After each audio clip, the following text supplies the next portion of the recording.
ओ माँ तुझे सलाम, ओ माँ तुझे सलाम। अपने बच्चे तुझको प्यारे, रावण हो या राम। शुभाशीष प्यारे बच्चों, पाठ में बढ़ने से पहले इस वीडियो को देखते हैं।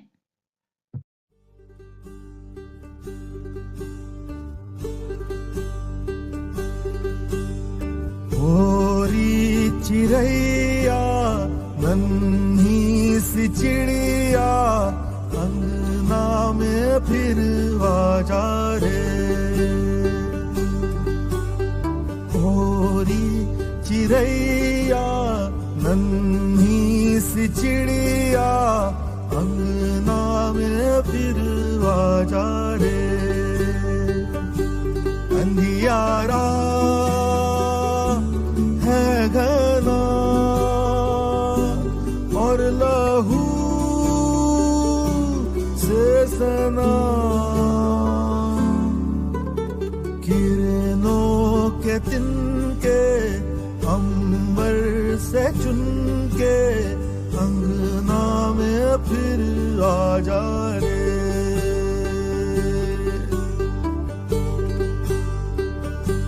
हमने तुझ पे हजारों सितम है किए, हमने तुझ पे जहां भर के जुल्म किए। हमने सोचा नहीं तू जो उड़ जाएगी, ये ज़मीं तेरे बिन सूनी रह जाएगी। किसके दम पे सजेगा मेरा अंगना। होरी चिड़ैया मेरी चिड़ैया, अंगना में फिर आजा रे। तेरे पंखों में सारे सितारे जड़ूं, तेरी चूनर धनक सतरंगी बुनूं। तेरे काजल में मैं काली रैना भरूं, तेरी मेहंदी में मैं कच्ची धूप मलूं। तेरे नैनों सजा दूं नया सपना। होरी चिड़ैया नन्ही सी चिड़िया, अंगना में फिर आजा रे। होरी चिड़ैया। बच्चों, अभी हमने एक भावुक सा वीडियो देखा जिसमें नन्ही सी चिड़िया को अंगना में फिर से बुलाया जा रहा है। भारत में लड़कियों की तुलना चिड़ियों से की जाती है। माता पिता का मानना है कि जैसे चिड़ियां दाना चुगकर उड़ जाती हैं, उसी तरह बेटियां भी अपने माँ बाप का घर आंगन छोड़कर ससुराल चली जाती हैं, चाहे चिड़ियां हो या बेटियां। आज हमारे समाज में दिन ब दिन इन दोनों की संख्या कम हो रही है। ऐसा क्यों हो रहा है? चलिए कारण जानते हैं। चिड़ियों की संख्या में कमी होने के कारणों में मुख्य कारण है जलवायु में बदलाव होना, भोजन की कमी होना तथा सेल फोन टावरों से निकलते रेडिएशन। तो वहीं बेटियों की संख्या में कमी होने का कारण बाल विवाह, लिंग भेद, गरीबी और असुरक्षा है। हम सबको माँ चाहिए, बहन चाहिए, पत्नी चाहिए, फिर बेटी क्यों नहीं चाहिए? अनदेखी बिटियां करें पुकार, मत करो यह अत्याचार। तो बच्चों, अनदेखी बिटियां यानी वे बिटियां जिनका जन्म भी नहीं हुआ है, उन्हें माता के गर्भ में ही मार दिया जाता है, कारण कि वह लड़कियां हैं। जिनका जन्म नहीं हुआ है वह हम सब से विलाप कर रही हैं, रो रही हैं और विनती कर रही हैं कि यह अत्याचार मत करो। बेटी अपनी माँ से कहती है कि माँ मुझे आने दे। इसी शीर्षक से संबंधित आपकी पाठ्य पुस्तक में एक कविता पाठ है, माँ मुझे आने दे, जिसे हम आज पढ़ेंगे। माँ मुझे आने दे, जो कवित्री मृदुल जोशी द्वारा लिखा गया है। बच्चों, यह एक छंदमुक्त कविता है।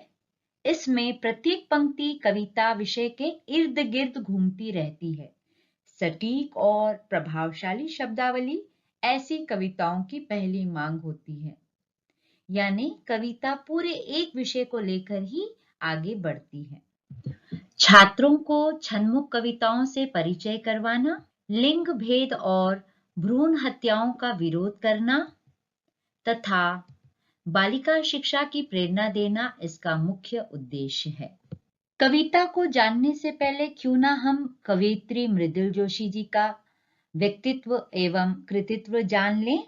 माँ कमला जोशी और पिता स्वर्गीय देवेंद्र चंद जोशी के घर 21 अगस्त सन 1960 काठगोदाम नैनीताल जिले में इनका जन्म हुआ।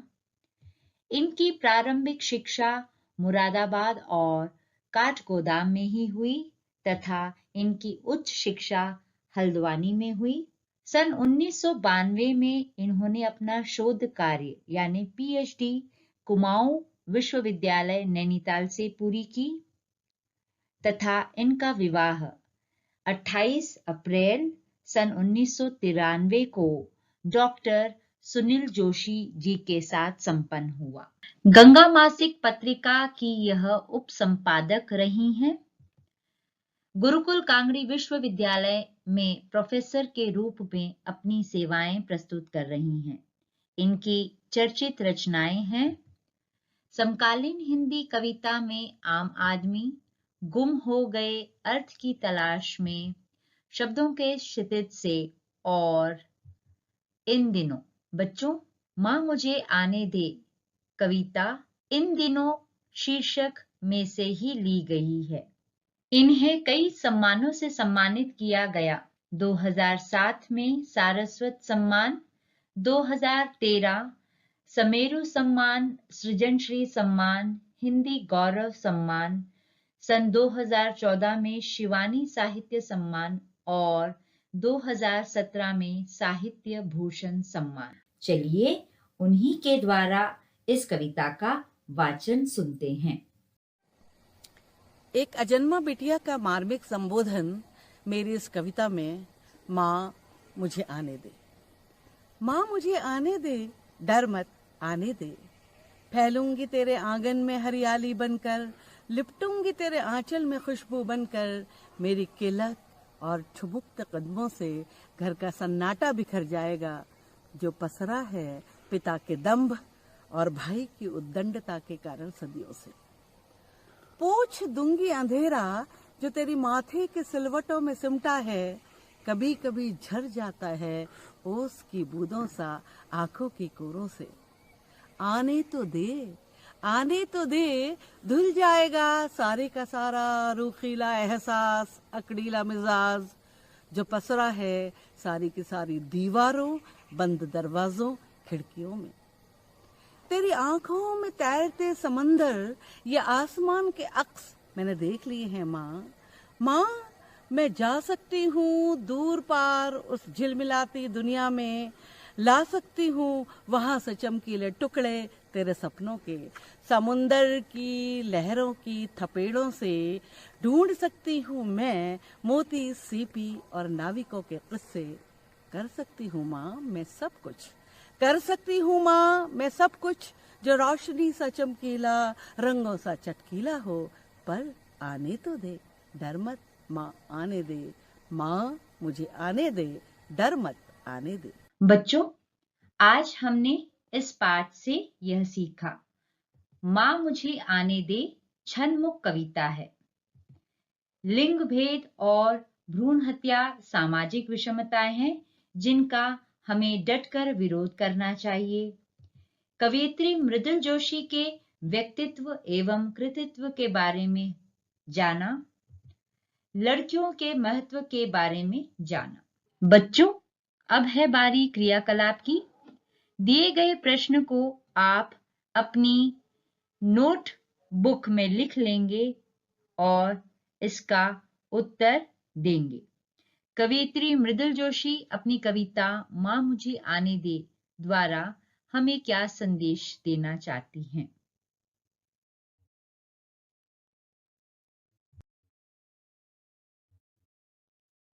शुभाशीष प्यारे बच्चों, आपने पिछली कक्षा में माँ मुझे आने दे कविता का वाचन स्वयं कवयित्री के मुख से सुना था, उनका परिचय भी जाना था। आज हम इस वीडियो से पाठ के बारे में जानेंगे, पाठ की पंक्तियों पर चर्चा करेंगे और कविता का मूल भाव क्या है वह समझेंगे। तो चलिए बढ़ते हैं अपनी पाठ की ओर और देखते हैं कविता की पंक्तियां। बेटी अपनी माँ को हिम्मत दे रही है, उसमें विश्वास भर रही है, यह कहते हुए कि माँ मुझे आने दे, डर मत आने दे। फैलूंगी तेरे आंगन में हरियाली बनकर।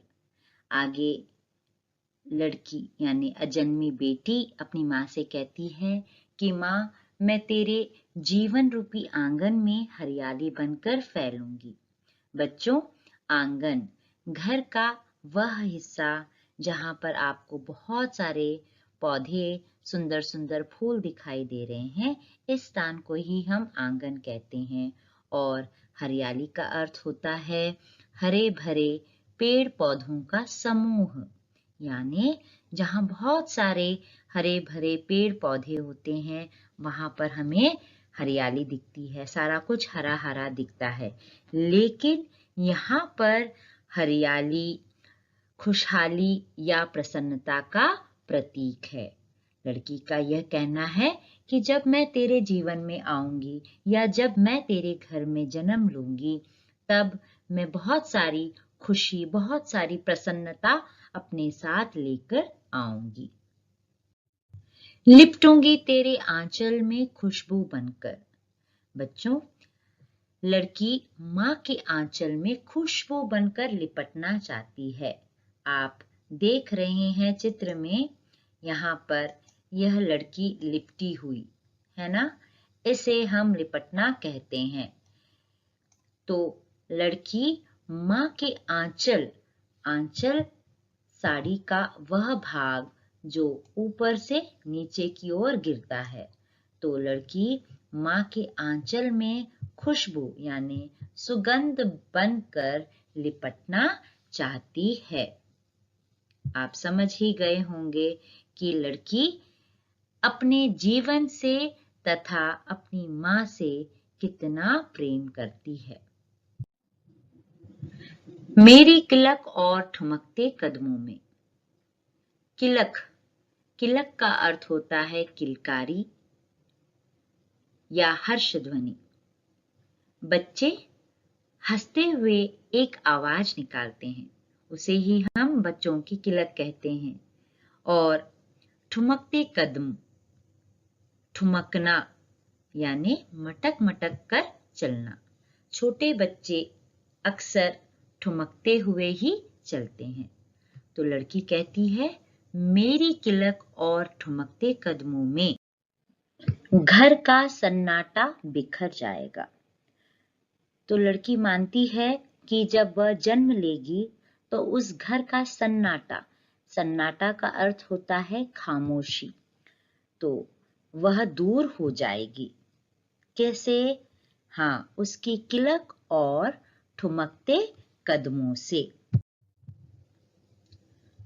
जो पसरा है पिता के दंभ, पसरा यानी फैला हुआ या व्याप्त। पिता के दंभ, दंभ का अर्थ होता है घमंड या गर्व। तो ये जो खामोशी फैली है, लड़की का मानना है ये खामोशी पिता के घमंड के कारण फैली हुई है और भाई की उद्दंडता के कारण सदियों से। जो इस खामोशी का कारण लड़की कहती है कि एक तो ये पिता के घमंड के कारण फैली है या पिता के गुस्से वाले स्वभाव के कारण फैली है या भाई की उद्दंडता। उद्दंडता का अर्थ होता है मनमानी करना या दुष्टता, ये ऐसा कोई कार्य करना जिसके कारण दंड भी मिल सकता है। और यह उद्दंडता जो है सदियों से फैली हुई है, यानी कई सालों से, कई सदियों से फैली हुई है। पोंछ दूंगी अंधेरा जो तेरे माथे की सिलवटों में सिमटा है। आगे लड़की अपनी माँ से कहती है कि माँ, मैंने तेरे माथे की सिलवटों में जो अंधेरा देखा है मैं उसे भी पोंछ दूंगी। बच्चों, माथा यानी फोरहेड और सिलवटें, सिलवट का अर्थ होता है सिकुड़ने के कारण पड़ी रेखाएं, यानी जो हमारा चर्म जिसे हम स्किन कहते हैं, जब बूढ़ा हो जाता है तो वह ढीला पड़ जाता है और ढीले पड़ने के कारण लकीरें, रेखाएं आ जाती हैं स्किन के ऊपर, चर्म के ऊपर। और कभी-कभी ये रेखाएं चिंता या परेशानी के कारण भी हो जाती हैं। तो लड़की का कहना है कि जब मैं आपके जीवन में आऊंगी तो मैं आपका दुख दूर कर दूंगी। कभी कभी झर जाता है ओस की बूंदों सा आंखों की कोरों से। तो लड़की कहती है जो अंधेरा, जो परेशानी, जो दुख आपकी माथे की सिलवटों में सिमटा है वह कभी कभी झर जाता है, वो कभी कभी गिर जाता है या बाहर आ जाता है। किस रूप में? ओस की बूंदों सा आंखों की कोरों से। ओस की बूंदे, ओस बच्चों किसे कहते हैं हम? ओस यानी शबनम। आपने देखा होगा सवेरे सवेरे जब आप पेड़ पौधों को देखते हैं तो आपको उन पेड़ पौधों पर छोटी छोटी पानी की बूंदें दिखाई देंगी। तो हम उन बूंदों को ही ओस कहते हैं। और आंखों की कोरों से, अब आंखों की कोरों से ओस तो नहीं गिरेगी। हाँ, बिल्कुल आपने सही समझा।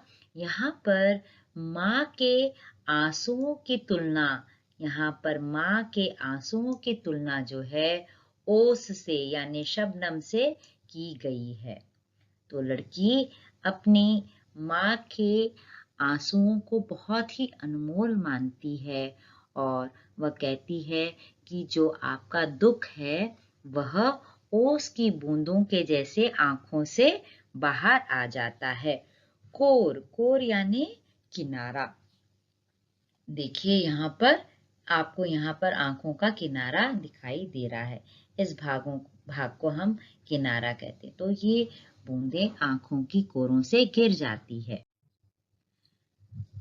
आने तो दे, धुल जाएगा सारा का सारा रूखीला एहसास, अकड़ीला मिजाज जो चिपका है घर की सारी दीवारों, बंद दरवाजों, खिड़कियों में। और आगे लड़की कहती है आप मुझे आने दो, धुल जाएगा सारा का सारा रूखीला एहसास, यानी रूखीला का अर्थ होता है नीरस, जिसमें कोई रस नहीं है, और एहसास का अर्थ होता है अनुभव। तो लड़की माँ से कहती है कि आप मुझे जन्म लेने दो, जब मैं आऊंगी या जब मेरा जन्म होगा तो ये जो नीरसता है आपके जीवन की, यह दूर हो जाएगी।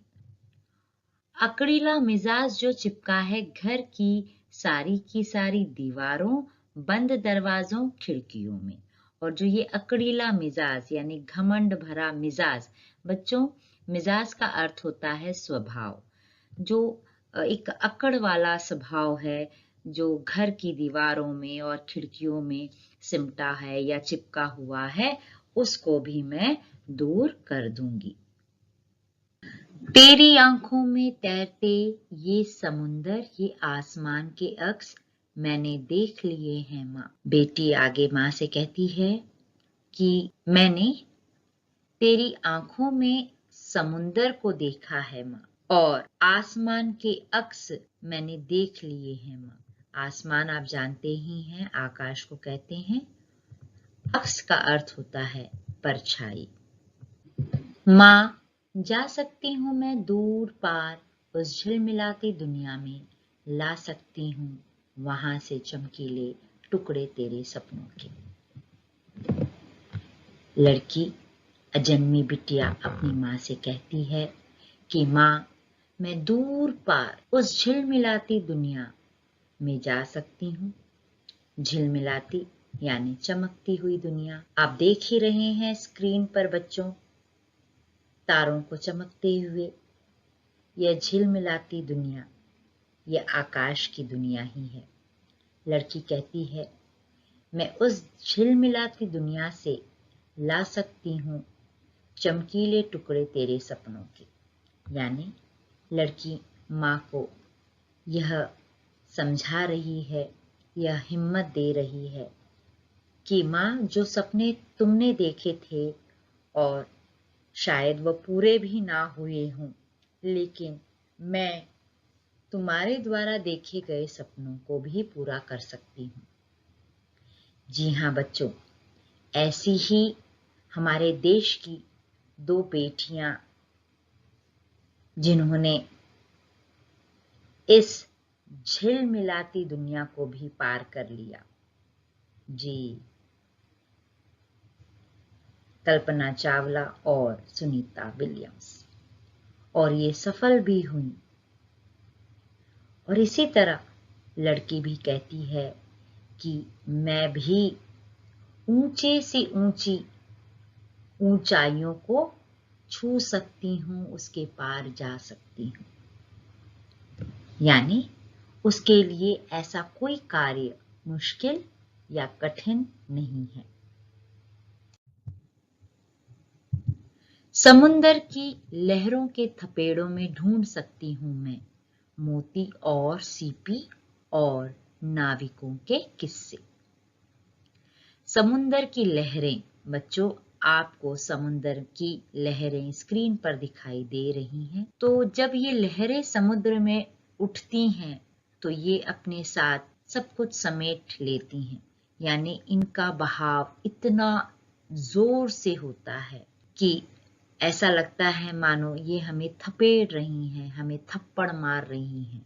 तो लड़की कहती है, इन लहरों में भी, इन थपेड़ती हुई लहरों में भी माँ, मैं समुंदर की गहराइयों में जा सकती हूँ और वहां से मैं मोती और सीपी, आप देख रहे हैं मोती और सीपी और नाविकों के किस्से भी ढूंढकर ला सकती हूँ।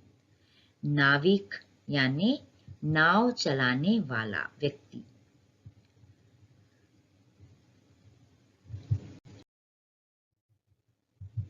कर सकती हूँ माँ मैं सब कुछ जो रोशनी सा चमकीला। लड़की कहती है कि मैं वह सब कुछ कर सकती हूँ जो चमकदार हो, यानी वो ऐसे काम कर सकती है और इस दुनिया में अपना नाम रोशन कर सकती है।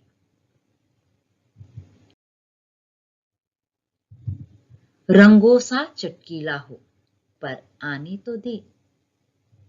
चटकीला का अर्थ होता है गूढ़े रंग या गाढ़े रंग, जो आप देख ही रहे हैं।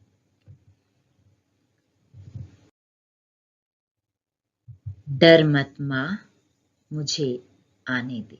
तो बच्चों, हमने यह कविता सुनी जो बहुत ही हृदय स्पर्शी कविता है। कवित्री मृदुल जोशी द्वारा लिखी गई ये कविता सच में हृदय को बहुत पीड़ा पहुंचाती है, लेकिन पंक्तियों को पढ़ने के बाद हमें यह महसूस होता है कि लड़कियां भी लड़कों से कम नहीं हैं और हम सभी को इस बात को समझना भी चाहिए कि लड़कियां भी गुणी हैं, बुद्धिमान हैं, कार्यकुशल हैं और वे भी सब कुछ कर सकती हैं। यानी वे आकाश की ऊंचाइयों तक जा सकती हैं और समुद्र की गहराइयों तक जा सकती हैं। तो आप यह कार्य, जो भ्रूण हत्या का कार्य हमारे समाज में फैला हुआ है और हो रहा है, आप उसे भी रोकने का प्रयास करेंगे। और जिनको इस बात का ज्ञान नहीं है या जो माता पिता लड़का और लड़की में भेदभाव करते हैं, हमें उन्हें समझाना होगा। आपको यहाँ 2 प्रश्न दिए जाएंगे। उन प्रश्नों के उत्तर आपको अपनी उत्तर पुस्तिकाओं में लिखने हैं। तो चलिए देखते हैं प्रश्न कौन कौन से हैं। पहला प्रश्न, इस कविता की कवयित्री क्या कहना चाहती है? और दूसरा प्रश्न, माँ के लिए बेटी क्या क्या करना चाहती है? हम फिर मिलेंगे अगली कक्षा में। तब तक के लिए धन्यवाद।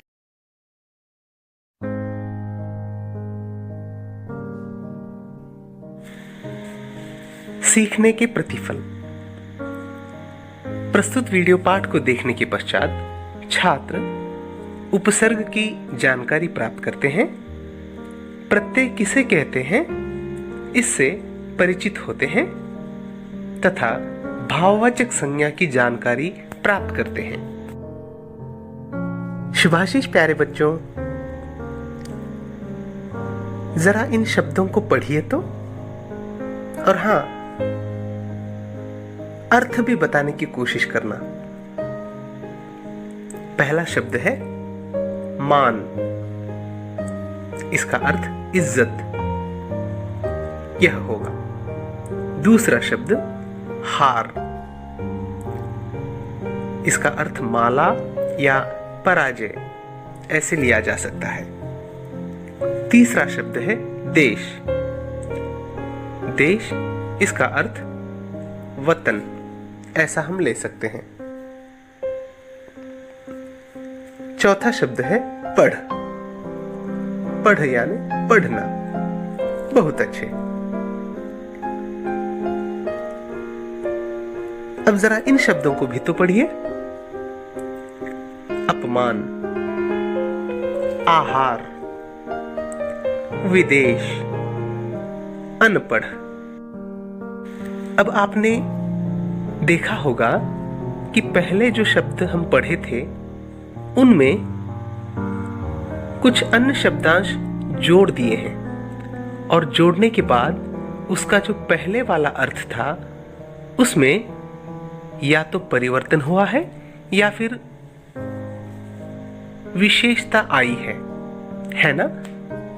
मान इस शब्द के पहले अप जोड़ देने से अपमान बन गया और अपमान यानी बेइज्जत। हार के आगे हमने आ शब्दांश जोड़ दिया और शब्द नया बन गया आहार, जिसका अर्थ है भोजन। देश इस शब्द में वी शब्दांश जोड़ने से दूसरा देश या दूसरों का देश यह अर्थ निकलता है।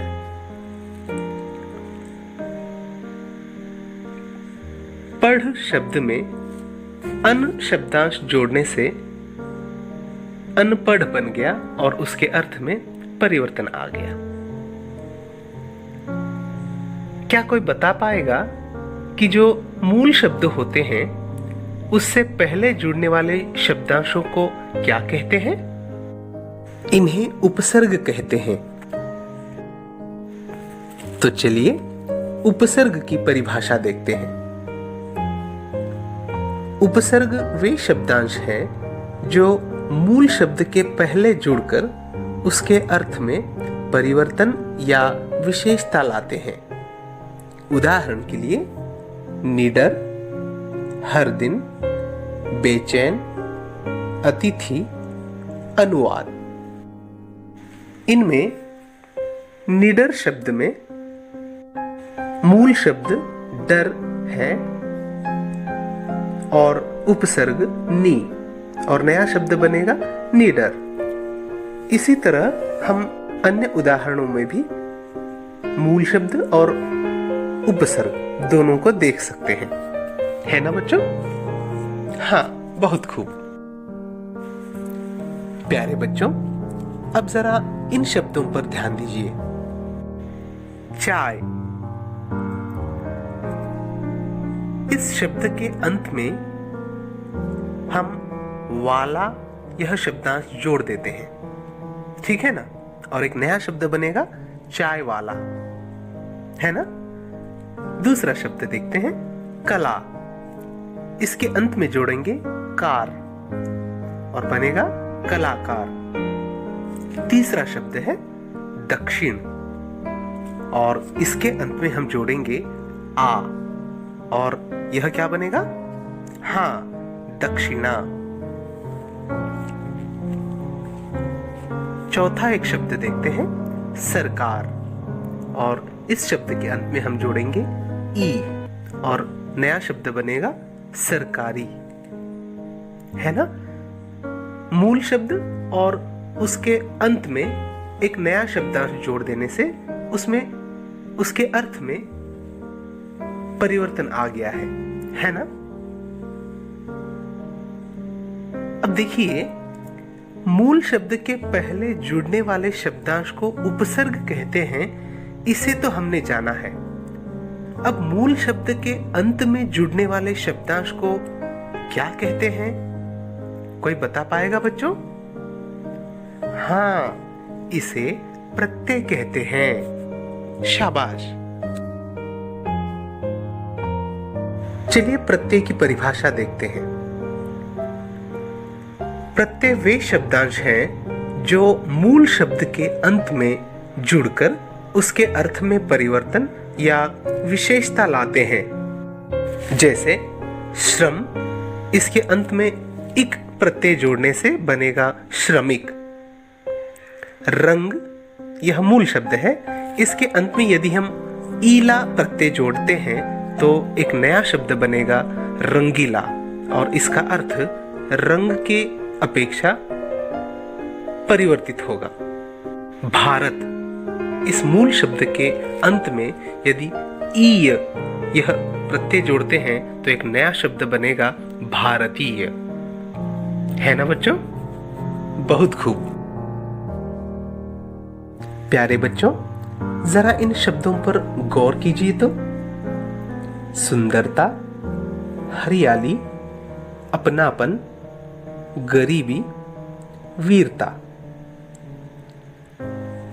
ये प्रत्यय के उदाहरण तो हैं ही। व्याकरणांश में और किन उदाहरणों के रूप में हम इनका अध्ययन कर सकते हैं? कोई बता पाएगा? हाँ, इन्हें भाववाचक संज्ञा के अंतर्गत अध्ययन कर सकते हैं।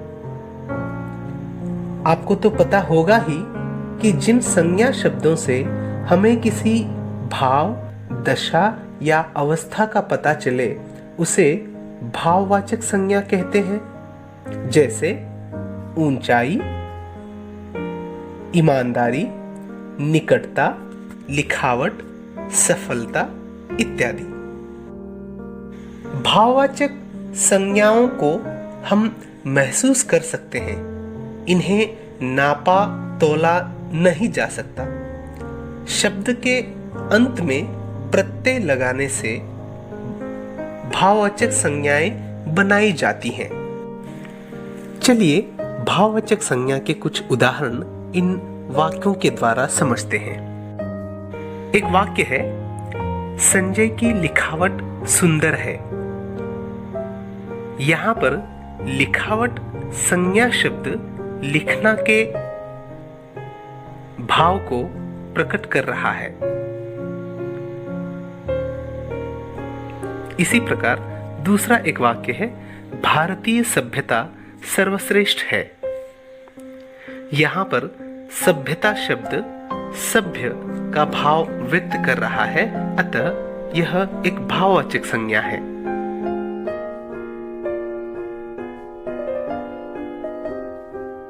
हमने जाना कि उपसर्ग वे शब्दांश हैं जो मूल शब्द के पहले जुड़कर उसके अर्थ में परिवर्तन या विशेषता लाते हैं। जो शब्दांश मूल शब्द के अंत में जुड़कर उसके अर्थ में परिवर्तन लाते हैं उन्हें प्रत्यय कहा जाता है। हमने यह भी जाना कि किसी शब्द के अंत में प्रत्यय जोड़कर भाववाचक संज्ञा बनाए जाते हैं।